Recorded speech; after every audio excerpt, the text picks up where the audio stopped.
Hola, poble. Bon dia. Després del suposat acord amb què han arribat amb el Puigdemont, dir-vos que en un principi estaríem en desacord, però com que no sabem els punts de vista, sí, hi ha 4 fulles, però són 60, bueno, total, no sabem res. Segurament també tindran algun pacte amagadot, però hi ha una cosa que és nova,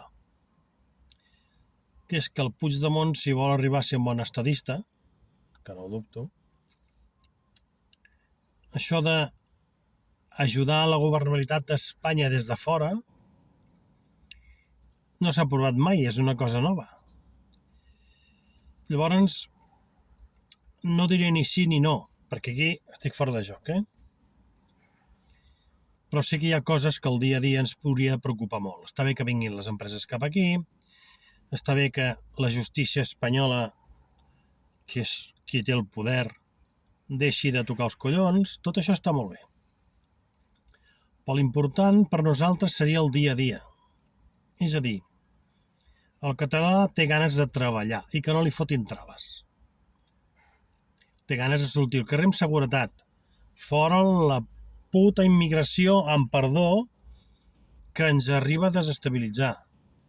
Jo quan era jovenet sortia de casa amb tota la tranquil·litat del món. Ara els meus fills no surten tranquils de casa. Que ningú em digui que no és culpa de la immigració, Que llavors sí que m'hi posaré. M'hi abraonaré. Després, el tema de la inflació, que ningú en parla de la inflació. Ningú parla de la inflació, que és una inflació a tota Europa galopant.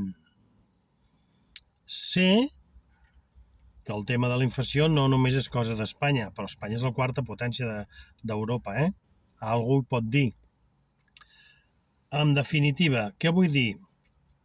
Que el que té que servir aquest pacte és pel dia a dia del ciutadà de peu. Perquè el polític fa política i només pensa en política, només pensa en mantindre's en el poder.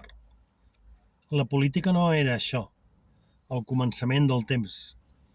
Al començament del temps era, escolteu, el poble dona el poder al polític perquè el polític ens faci bé al poble, perquè legisli a favor nostre, perquè ens cuidi i ens mimi al poble, a nosaltres, que som els que votem. En recordeu-vos d'això. Bé, quan es faci públic els 60 documents que diu que hi ha, veurem què diu, però jo en un principi no dic que no a res.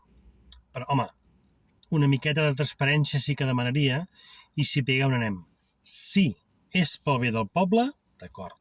Si és perquè els polítics es puguin mantenir el poder, no. Aquesta és la meva humil opinió, Senyors, visca Catalunya lliure.